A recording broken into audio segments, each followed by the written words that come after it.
ዕለተ ረቡዕ ሚያዝያ 8 ቀን 2017 ዓ.ም አክብሮታዊ ሰላምታችን በእያላችሁበት ይድረስ። ክቡራን ተመልካቾቻችን ከናሁ ቴሌቪዥን አዳዲስና ወቅታዊ ዜናዎችን ወደ እናንተ የምናደርስበት ጊዜው አሁን ነው። ከሳቱ ዜናዎች ጋር ማርቆስ ጎዳይ ሆኖ አብራችሁን ቆዩ።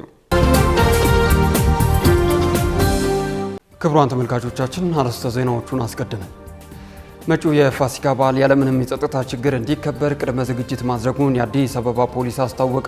ከ7 ሚሊዮን በላይ ተማሪዎች ከትምህርት ገበታ ውጪ መሆናቸውን የትምህርት ሚኒስቴር ሪፖርት አስታወቀ። የትግራይ ክልል ከፍተኛ ፍርድ ቤት የመምህራን የ17 ወራት ውዝፍ ደሞዝ እንዲከፈል ውሳኔ አሳለፈ። ከውጭ አሜሪካ በኤርትራ የሚገኘውን ኤምባሲዋን ልትዘጋ መሆኑ ተገለጸ። የተከበራችሁ ተመልካቾቻችን ወደ ዝርዝር ዜናዎቹ ተሸጋገርን። በቅድሚያ ፊልድ ማርሻል ብርሃኑ ጁላ ወታደራዊ ትብብርን ለማጠናከር ያለመ ጉብኝት በሩዋንዳ እያደረጉ መሆኑ ተገለጸ። የኢትዮጵያ ጦር ኃይሎች ጠቅላይ ኤታማዦር ሹም ፊልድ ማርሻል ብርሃኑ ጁላ በሩዋንዳ ከሚያዝያ 5 ቀን ጀምሮ የ4 ቀን የስራ ጉብኝት እያደረጉ እንደሚገኝ ታውቋል።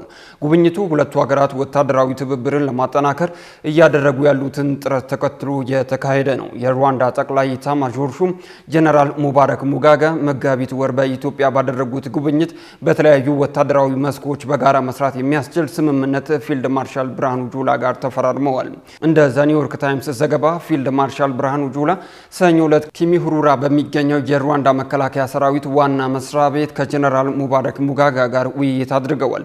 ይህንም ተከትሎ የሩዋንዳ መከላከያ ሰራዊት በሰጠው መግለጫ ጉብኝቱ የረጅም ጊዜ የሁለትዮሽ ትብብርን ለማስፋት ቁልፍ ዕድል መሆኑን በመግለጽ ውይይቶቹ በመከላከያና በሌሎች ተዛማጅ ዘርፎች አዳዲስ የትብብር መስኮች ላይ ያተኮሩ ናቸው ብለዋል። ፊልድ ማርሻል ብርሃኑ የኪጋሊ የዘር ማጥፋት መታሰቢያና የዘር ማጥፋት ዘመቻ ሙዚየምን እንደሚጎበኙም ዘ ኒውዮርክ ታይምስ ዘግቧል። የሩዋንዳ ጠቅላይ ኤታማዦር ሹም ጀነራል ሙባረክ ሙጋጋ በመጋቢት ወር ወደ ኢትዮጵያ በተጓዙበት ወቅትም ልዑካቸው በቢሾፍቱ የኢትዮጵያ አየር ኃይል መጎብኘታቸው ይታወሳል። በተጨማሪም በወቅቱ ከኢትዮጵያ አቻቸው ጋር በወታደራዊ አቅም ግንባታ ስልጠና፣ በተሞክሮ ልውውጥ፣ ሽብርተኝነትን ለመከላከል እና በሌሎች ተያያዥነት ባላቸው ወታደራዊ ጉብኝቶች ዙሪያ በጋራ ለመስራትም ስምምነት ተፈራርመዋል። በበዓል ወቅት የሚያጋጥም የኤሌክትሪክ መቆራረጥን ተከትሎ ማህበረሰቡ ከሰልን በሚጠቀምበት ወቅት ከፍተኛ የሆነ ጥንቃቄ ማድረግ እንዳለበት የአዲስ አበባ ከተማ እሳትና ድንገተኛ አደጋ ስጋት ስራ አመራር ኮሚሽን አሳሰበ። ኮሚሽኑ ህብረተሰቡ መጪው የትንሣኤ በዓልን ያለምንም የድንገተኛ አደጋ እንዲያሳልፍ በቤተ እምነቶች፣ በገበያና ህዝብ በሚሰበሰብባቸው ቦታዎች ላይ የቅድመ ዝግጅት ስራዎችን ማከናወኑን አስታውቋል። በዚሁም የበዓል ወቅት ድንገተኛ አደጋዎች ቢያጋጥሙ የአደጋ ምላሽ ሰጪ ሰራተኞችና ማሽነሪዎች እንዲሁም አምቡላንሶች በተጠንቀቅ ላይ መሆናቸውን ለናሁ ቴሌቪዥን በሰጠው የስልክ መረጃ አስታውቋል። ሀብታም አያሌው ተጨማሪ አላት። በበዓላት ሰሞን ምግቦችን ለማብሰል እንደ ከሰል፣ እንጨትና ኤሌክትሪክ ኃይል በከፍተኛ ሁኔታና ለረጅም ጊዜ ጥቅም ላይ የሚውሉ ይሆናል። ይህንም ተከትሎ በተለይ እንደ አዲስ አበባ ባሉ ከተሞች ለሞት፣ ለንብረት ውድመትና ለአካል ጉዳት የሚያደርሱ ድንገተኛ የእሳት አደጋ ሊያጋጥሙ የሚችሉበት እድል ሰፊ መሆኑን የአዲስ አበባ ከተማ እሳትና ድንገተኛ አደጋ ስጋት ስራ አመራር ኮሚሽን አስታውቋል። በዚህም በበዓላት ወቅት ለድንገተኛ የእሳት አደጋ አጋላጭ ከሚያደርጉ ምክንያቶች በዋነኝነት ህብረተሰቡ ተመሳሳይ በሆነ የምሽት ፈረቃ የበዓል ስራዎችን ማከናወን አደጋ ሊፈጥር የሚችልበት እድል ከፍ ያለ መሆኑ ነው የኮሚሽኑ የህዝብ ግንኙነት ባለሙያ የሆኑት አቶ ንጋቱ ማሞ ለናሁ ቴሌቪዥን የገለጹት። አቶ ንጋቱ ማሞ የፊታችን እሁድ ሚያዝያ 12 ቀን 2017 ዓ.ም የሚከበረውን የትንሣኤ በዓል አስመልክቶ በሰጡን ማብራሪያ ህብረተሰቡ በበዓላት ወቅት የሚከሰቱ አደጋዎችን ለመቀነስ ስራዎችን በቅደም ተከተል ማከናወንና የሰዓት ልዩነት ማድረግ ያስፈልጋል ብለዋል። የመጀመሪያው ነገር ስራዎችን በቅደም ተከተል ማከናወን ያስፈልጋል። አሁን ሁሉንም ነገር በተመሳሳይ ሰዓትና በአንድ ጊዜ የማድረግ ፍላጎት አለ። እንጀራውን፣ ወጡም፣ ዳቦውን በተመሳሳይ ሰዓት የማድረግ ፍላጎት አለ። እንግዲህ ቀደም ብዬ በጠቀስኩት ምክንያት የተዳከመው አእምሯችን፣ የተዳከመው ሰውነታችን ሁሉንም ነገር በአንድ ጊዜ አስታውሶ ለማከናወን ስለሚቸገር አንዱን ጉዳይ ዘንግተነው አደጋ ሊያጋጥም የሚችልበት ሂደት ስላለ ስራዎችን በቅደም ተከተል ማከናወን ያስፈልጋል። ለምሳሌ እንጀራውን በዋዜማው መጋገር ይቻላል። እንደዚሁም ደግሞ አንዱን ስንጨርስ ወደ አንዱ፣ አንዱን ስንጨርስ ወደ አንዱ፣ እንደዚሁም ደግሞ እንደ ቤተሰብ አባልና ብዛት እንደዚሁም ችሎታ ስራ መከፋፈልም ያስፈልጋል። በዚህም በበዓል ወቅት የሚያጋጥምን የኤሌክትሪክ መቆራረጥ ተከትሎ ማህበረሰቡ ከሰልን በሚጠቀምበት ወቅት ከፍተኛ የሆነ ጥንቃቄ ማድረግ እንዳለበትም አሳስበዋል። ሌላኛው ቀደም ብዬ ያነሳሁት ከከሰል ጋር ተያይዞ ነው። እንግዲህ ከኤሌክትሪክ በተለያየ ምክንያት ሊቋረጥ ስለሚችል ምግብ ለማብሰል ከሰል መጠቀም ሊኖር ይችላል። በዚህ ረገድ ከፍተኛ ጥንቃቄ ማድረግ ያስፈልጋል። እንግዲህ ከሰል እንደሚታወቀው ካርቦን ሞኖክሳይድ የሚባል መርዛማ ጋዝ ያመነጫል። ይሄ በቀላሉ ከአየር ጋር ተቀላቅሎ ወደ ሰውነታችን ገብቶ ለሞት ይዳርገናል። ከዚህ በፊት በዚህ በከሰል ጢስ ምክንያት ሙሉ የቤተሰብ አባል ጭምር ህይወቱን ያጣበትን እናነሳለን። ከአንድ ዓመት በፊት ንፋስ ስልክ ላፍቶ ክፍለ ከተማ ወረዳ 1 ሀና ማርያም እየተባለ በሚጠራው አካባቢ እንደዚሁ በከሰል ላይ የሚጣር ነገር ጥደው በርና መስኮት ዘግተው በተኙ 2 እህትማማቾች ላይ የሞት አደጋ አጋጥሟል። ስለዚህ በዚህ ረገድ ከፍተኛ ጥንቃቄ ማድረግ ያስፈልጋል። የመጀመሪያው ነገር ከሰሉ ጢሱን እንዲጨርስ ማድረግ ነው። ይህን ሂደት መጨረስ ያለብን ውጪ ላይ ነው። እንግዲህ ጢሱን መጨረስ ማለት ሙሉ በሙሉ ፍም እስኪሆን መጠበቅ ነው። ወደ ቤት ካስገባንም በኋላ በርና መስኮት በመክፈት በቂ የአየር ምልልስ እንዲኖር ማድረግ ያስፈልጋል።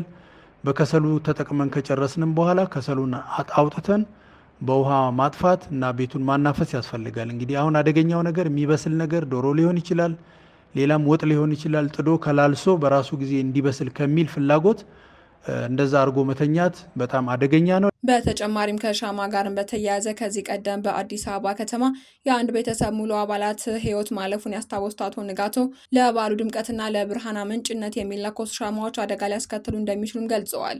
በመሆኑም ኮሚሽኑ ህብረተሰቡ መጪውን የትንሣኤ በዓል ያለምንም ድንገተኛ አደጋ እንዲያሳልፍ በቤተ እምነቶች፣ በገበያና ህዝብ በሚሰበሰብባቸው ቦታዎች ላይ የቅድመ ዝግጅት ስራዎች ማከናወኑን አቶ ንጋቶ አስታውቀዋል። በዚህ የበዓል ወቅትም ድንገተኛ አደጋዎች ቢያጋጥሙ የአደጋ ምላሽ ሰጪ ሰራተኞችና ማሽነሪዎች እንዲሁም አምቡላንሶች በተጠንቀቅ ላይ ናቸውም ብለዋል። እንግዲህ ኮሚሽን መስሪያ ቤታችን በዓሉ ያለምንም አደጋ ክስተት እንዲጠናቀቅ በ2 ዘርፎች ዝግጅት አድርጎ ወደ ስራ ገብቷል። የመጀመሪያው በአደጋ ቅነሳ ዘርፋችን ከዛሬ ጀምሮ በተመረጡ ቦታዎች፣ በገበያ ስፍራ፣ በእምነት ተቋማት እንደዚሁም ህዝብ በሚበዛባቸው ቦታዎች እንደዚሁም ደግሞ በተለያዩ ሚዲያ አማራጮች የእናንተን ሚዲያ ጨምሮ መልእክት እያስተላለፍን እንገኛለን። ህብረተሰቡ ከኮሚሽን መስሪያ ቤቱ የሚተላለፉ የጥንቃቄ መልእክቶችን መተግበር ያስፈልጋል። በሌላ በኩል እንግዲህ አደጋዎች እንኳን ቢያጋጥሙ በ11ዱም ቅርንጫፍ ጣቢያዎቻችንና በማዕከል የአደጋ ምላሽ ዘርፋችን የአደጋ መቆጣጠር ማሽነሪዎች፣ የአደጋ ጊዜ ሰራተኞቻችን እንደዚሁም አምቡላንስ አገልግሎቶቻችን በተጠንቀቅ ላይ ናቸው። ህብረተሰቡ የሚተላለፉ የጥንቃቄ መልእክቶችን ተግባራዊ ያድርግ። ከዚህ አልፎ ለሚያጋጥሙ አደጋዎች በ939 ጥሪ ያደርሱልን። አደጋው ቦታ ፈጥነን ደርሰን ሊደርስ የሚችለውን የጉዳት መጠን በከፍተኛ ደረጃ ለመቀነስ በእኛ በኩል ዝግጅታችንን አድርገናል። ከሁሉ በፊት ግን ቀደም ብዬ የጠቀስኳቸውን የጥንቃቄ መልእክቶችን እንተግብር። እንግዲህ እኛ አደጋ የሌለበት ሰላማዊ በዓል እንዲሆን እንመኛለን። አመሰግናለሁ። ከ7 ሚሊዮን በላይ ተማሪዎች ከትምህርት ገበታ ውጪ መሆናቸውን የትምህርት ሚኒስቴር ሪፖርት አስታወቀ። የፌዴራል ትምህርት ሚኒስቴር የ2017 የ9 ወራት የስራ አፈጻጸም ሪፖርቱን ሚያዝያ 7 ቀን 2017 ዓ.ም ለሕዝብ ተወካዮች ምክር ቤት አቅርቧል። የ9 ወራት የስራ አፈጻጸሙ በትምህርት ሚኒስትሩ ፕሮፌሰር ብርሃኑ ነጋ የቀረበ ሲሆን በዚህም በተያዘው የ2017 የትምህርት ዘመን 26 ሚሊዮን 789,407 ተማሪዎች ተመዝግበው በትምህርት ገበታ ላይ እንደሚገኙ በሪፖርቱ ተገልጿል።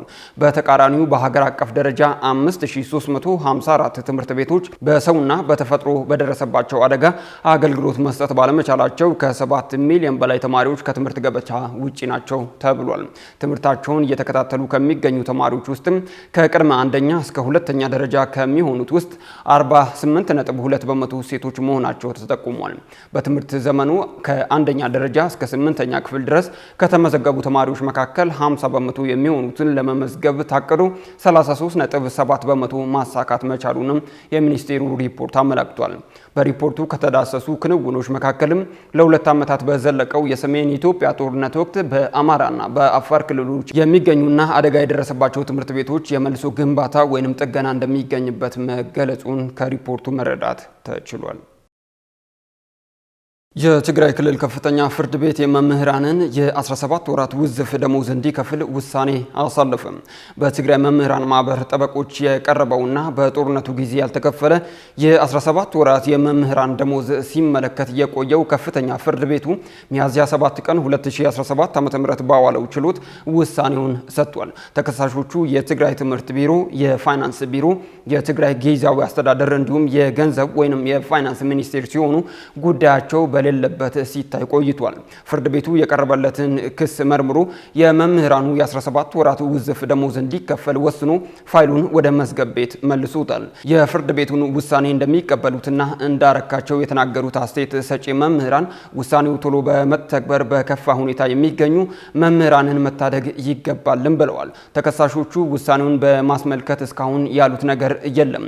መምህራንን ያካተተ የ17 ወራት ያልተከፈለ የመንግስት ሰራተኞች ውዝፍ ደሞዝ የመክፈል ጥያቄ ከፕሪቶሪያው የሰላም ስምምነት ማግስት የጀመረ ነው።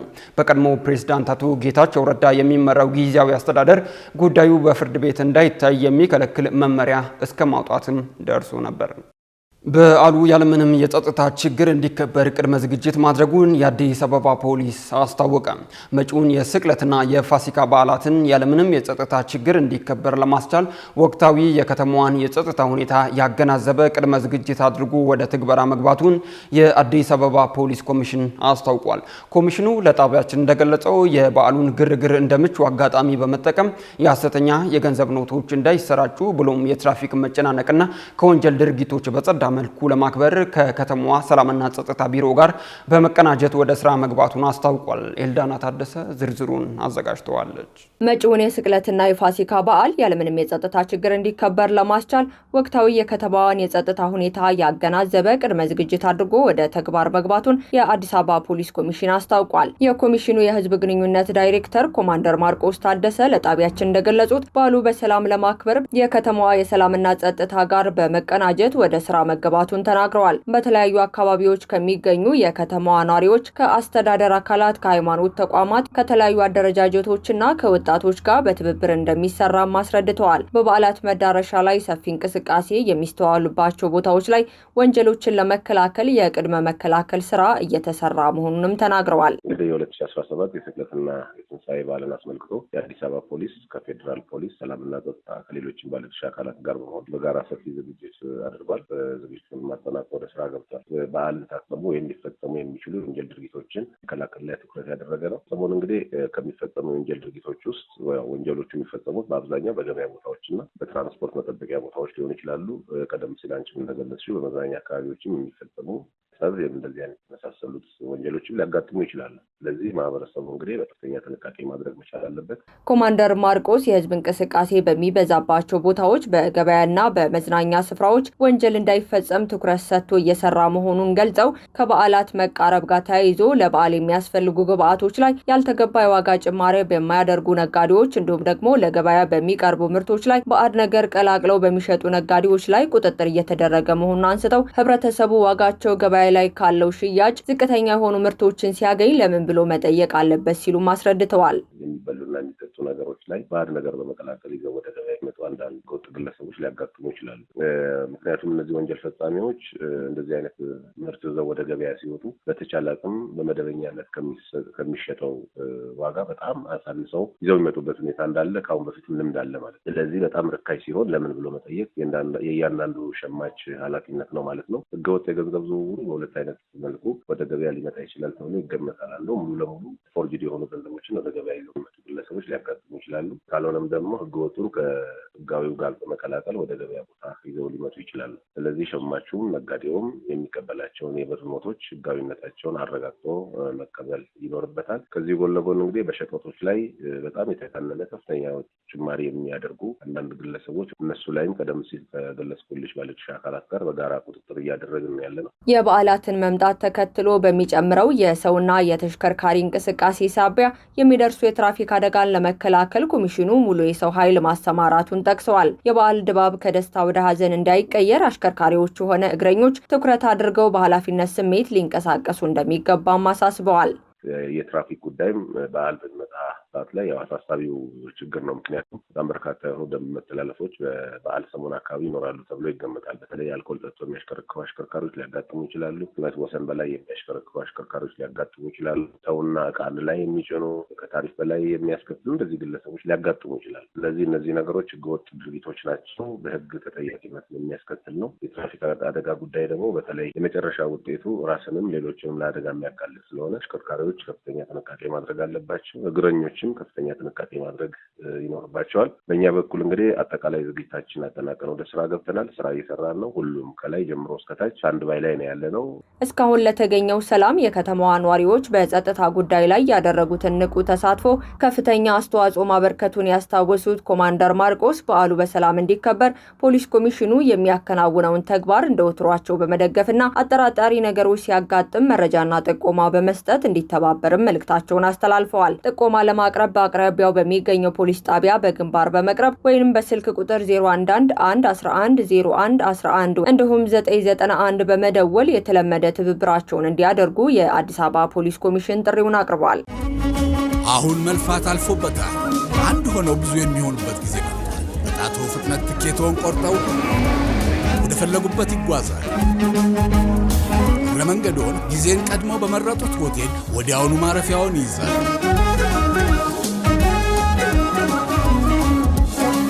ምን ይሄ ብቻ! እድሜ ለአቢሲኒያ ኢኮሜርስ የፈለጉትን ዕቃ ሲመርጡ ዕቃውን የሚያደርሱት በሮ ላይ ያሉ ይመስል ወዲያው ክፍያ ሲፈጽሙ በቅጽበት ይደርሶታል። ጊዜ ገንዘብ በሆነበት በዚህ ዘመን እርስዎ መገኘት ሳይጠበቅቦ ጣቶ ይፍጠን እንጂ የወዳጆን ደስታ ባሉበት ይቀራል።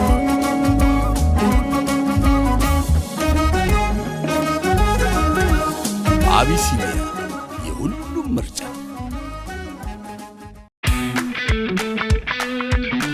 እነሆ የምስራች!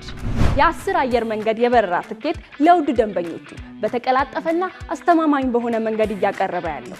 በዚህም በደንበኞቹ የተመሰገነው ጉዞጎ አሁን ደግሞ ተደራሽነቱን በማስፋት ተጨማሪ ባንኮችን በማካተት ለውድ ደንበኞቹ የበለጠ አስተማማኝ ለመሆን ችሏል።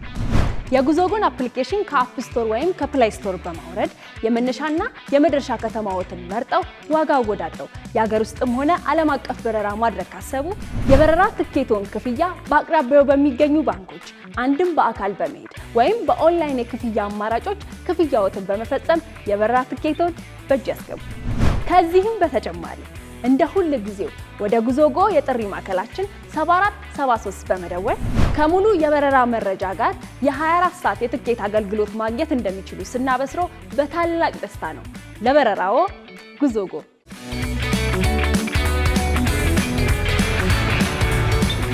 የተከበራችሁ ተመልካቾቻችን ከናሁ ቴሌቪዥን ለሳቱ ያዝናቸው ዜናዎቻችን እንደቀጠሉ ናቸው። አሁን ደግሞ ከባህር ማዶ ምንጮች ወደ ያዝናቸው ዜናዎቻችን ተሸጋገርን። አሜሪካ በኤርትራ የሚገኘውን ኤምባሲዋን ልትዘጋ መሆኑ ተገለጸ። አሜሪካ በኤርትራ የሚገኘውን ኤምባሲዋን ጨምሮ 30 የሚጠጉ በዓለም ዙሪያ የሚገኙ ዲፕሎማቲክ ጽሕፈት ቤቶቿን ልትዘጋ መሆኑን የውጭ ጉዳይ መስሪያ ቤት አስታውቋል። ሮይተርስ የአሜሪካ የውጭ ጉዳይ ሚኒስቴር መስሪያ ቤት ሰነድን ጠቅሶ እንደዘገበው የትራምፕ አስተዳደር አብዛኞቹ በአፍሪካና በአውሮፓ የሚገኙ ቢያንስ 27 የአሜሪካ ኤምባሲዎችና ቆንስላዎችን የሚዘጋ ሲሆን ከነዚህም ውስጥ ኤሪትሪያ አንዷ ናት። በውሳኔው መሰረት ይዘጋሉ የተባሉት 10 የአሜሪካ ኤምባሲዎች በኤርትራ፣ በግሪናዳ፣ በሌሴቶ፣ በማዕከላዊ አፍሪካ ሪፐብሊክ፣ በሉክዘምበርግ፣ በሪፐብሊክ ኦፍ ኮንጎ፣ በጋምቢያ፣ በደቡብ ሱዳን፣ በማልታና በማልዲቭስ የሚገኙ መሆናቸውን ሮይተርስ በዘገባው አስፍሯል። ኤርትራ ለረጅም ዓመታት ከአሜሪካ ጋር ያላት ዲፕሎማሲያዊ ግንኙነት የተቀሳቀሰ ከመሆኑም በተጨማሪ አስመራ ያለው የአሜሪካ ኤምባሲ የሚመራው በአምባሳደር ሳይሆን በጉዳይ አስፈጻሚ ደረጃ ነው ተብሏል። ኤሪትሪያ ነጻ ከወጣችበት በኋላ በአውሮፓውያኑ 1993 አሜሪካ ኤምባሲዋን በአስመራ የከፈተች ሲሆን አሜሪካ በኤርትራ ያለውን የሰብአዊ መብቶች አያያዝን ስትተች ቆይታለች። ይህም የሁለቱን ሀገራት ዲፕሎማሲያዊ ግንኙነት አቀዛቅዞት ቆይቷል። እንዲሁም ለውጭ የእርዳታ ድርጅቶች ዝግ የሆነችው ኤሪትሪያ በአውሮፓውያኖቹ 2005 የአሜሪካ የእርዳታ ተቋም የሆነውን USAIDን ከአገሯ እንዲወጣ ማድረጓን ዘገባው አስታውሷል። በሁለቱ ሀገራት መካከል በነበረው የዲፕሎማሲያዊ አለመግባባት ምክንያት የአሜሪካ ኤምባሲ ከአስመራ ይሰጥ የነበረውን የቪዛ አገልግሎት አቋርጧል። ጠቅላይ ሚኒስትር ዶክተር አብይ አህመድ ወደ ስልጣን ከመጡ በኋላ በኢትዮጵያና በኤርትራ መካከል ሰላም ሲወርድ በኤርትራና በአሜሪካ መካከል ያለው ግንኙነት መሻሻልን አሳይቶ ነበር። የዓለም የምግብ ፕሮግራም 25 ሚሊዮን የሚጠጉ ሱዳናውያን ለከፍተኛ ረሃብ መጋለጣቸውን አስታወቀም። ሱዳን በእርስ በርስ ጦርነት ከተቀሰቀሰ 2 ዓመታትን ባስቆጠረበት ወቅት የዓለም ምግብ ፕሮግራም በካርቱም እያጋጠመ ያለው ረሃብ እንዳሳሰበው ገልጿል። በሱዳን የዩኒሴፍ ተወካይ የተገደበው የሰብአዊ እርዳታ አቅርቦት በጣም አሳሳቢ ሁኔታን መፍጠሩን ገልጸዋል። በቅርቡ ከአሶሺየትድ ፕሬስ ጋር ባደረጉት ቃለ ምልልስም የሰብአዊ አቅርቦቱ በቂ አይደለምና ፈላጊዎችም አሁንም ብዙ ናቸው ብለዋል። ካርቱም በአንድ ወቅት በሰዎች እንቅስቃሴ የተጨናነቀች የኢኮኖሚ እንቅስቃሴዋ እያደገ ያለች ዋና ከተማ ብትሆንም አሁን ግን በፍርስራሽነት ትገኛለች። በፈረንጆቹ 2023 ለተቀሰቀሰው ግጭት ዋነኛ መነሻ ምክንያት የሆነው በሱዳን ጦርና በፈጥኖ ደራሽ ኃይሎች መካከል በተነሳ የኃይል ሽኩቻ ነው። በዚህ ጦርነት ቢያንስ 20 ሺህ ሰዎች ሞተዋል። ምንም እንኳን ቁጥሩ ከዚህ በላይም እንደሚሆን ይታመናል። የሱዳን ጦር በቅርቡ ካርቱምን ቢቆጣጠርም ወደ መደበኛ ሁኔታ መመለስ አሁንም አስቸጋሪ ሆኖ ቆይቷል። ልጆች የህዝብ ጤና ተቋማትን፣ የሕክምና ተቋማትን ማግኘት ካልቻሉ ችግሩ የከፋ እንዳይሆንም እሰጋለሁ ሲሉም የዓለም ምግብ ፕሮግራም አስጠንቅቋል። እንደ ቻድና ግብጽ ባሉ አጎራባች ሀገራት ጥገኝነት በመጠየቅ ከ3 ሚሊዮን በላይ ዜጎች ሀገሪቱን ለቀው ለመሰደድም ተገደዋል። በመጨረሻም አልጄሪያ ዲፕሎማሲያዊ ባለስልጣናትን ማባረሯን ፈረንሳይ አስታወቀች። አልጄሪያ በሁለት ሀገራት መካከል ያለውን አለመግባባት በማባባስ ተመሳሳይ ቁጥር ያላቸው የአልጄሪያ ዲፕሎማሲያዊ ባለስልጣናትን ማባረሯን ፈረንሳይ ተናግራለች። አልጄሪያ 12 የፈረንሳይ ባለስልጣናትን ያባረረችው የአልጄሪያ ቆንስላ ባለስልጣን በፈረንሳይ ባለስልጣናት በቁጥጥር ስር መዋላቸውን ተከትሎ እንደሆነ ገልጻለች። ነገር ግን የሁለቱ ሀገራት ግንኙነት ካለፈው ክረምት ጀምሮ እያሽቆለቆለ መጥቷል። የፈረንሳይ ባለስልጣናት 12 የአልጄሪያ ባለስልጣናትን በአልጀርስ የፈረንሳይ አምባሳደር ለምክክር ወደ ሀገራቸው መጥራታቸውን የፈረንሳይ ፕሬዝዳንት ቤተመንግስት አስታውቋል። ፕሬዝዳንታዊ ቤተመንግስቱ አያይዘውም በሁለትዮሽ ግንኙነታችን ላይ ላለው መበላሸት የአልጄሪያ ባለስልጣናት ተጠያቂ ናቸው ብለዋል። የፈረንሳይ የጸረ ሽብርተኝነት አቃቤ ሕጎች በአጠቃላይ 3 የአልጄሪያ ዜጎች ባለፈው ሳምንት በቁጥጥር ስር መዋላቸውንና ከሽብር ተግባር ጋር በተያያዘ በአፈና ወይንም በዘፈቀደ እስራት የመጀመሪያ ክስ ቀርቦባቸዋል። ከ2 ሳምንት በፊት የፈረንሳዩ ፕሬዝዳንት ኢማኑኤል ማክሮን የአልጄሪያውን አቻቸውን አብዱልማጂድ ቴባዩን አነጋግረው ነበር። ካሽጎ በየትኛውም ዓለም ሆነው በማንኛውም ሰዓት ለወገኑ የሚደርሱበት ፈጣን የገንዘብ መላኪያ ተከፈተሎ። ማስተርና ቪዛ ካርዶን በመጠቀም ከ5 እስከ 20 ዶላር የሚልኩበት አዲስ የገንዘብ መላኪያ መንገድ። ካሽጎን ለየት የሚያደርገው የትኛውም የገንዘብ ዝውውር በፍጥነት አገልግሎት ከመስጠቱም ባሻገር ለማንኛውም አገልግሎት ምንም አይነት ክፍያ አለመጠየቁ ነው። በሀገራችን ታሪክ ገንዘብን ከውጪ ወደ ሀገር ቤት በማስተላለፍ በመተግበሪያ መልክ አገልግሎት መስጠት የጀመረው የመጀመሪያው ሀገር በቀል የገንዘብ መላኪያ ዘዴ ካሽጎ ከ4500 በላይ ባሉ የባንክ ቅርንጫፎች አገልግሎት እየሰጠ ይገኛል። ገንዘቦን በሰኮንዶች ልዩነት ውስጥ ይፈልጉ በአካውንቶ ወይንም በእጆ ቆጥረው የሚወስዱበት ልዩ ዘዴ። በቅርቡ ሁሉንም ኢትዮጵያዊ ባለቤት ለማድረግ ጉዞ የጀመረው ካሽጎ ዛሬውኑ መተግበሪያውን በስልኮ ላይ በመጫን የአገልግሎቱ ተጠቃሚ ሆኑ። ፍጥነት መለያችን፣ ኢትዮጵያን መክፈቻችን፣ ካሽጎ ነው መላኪያችን።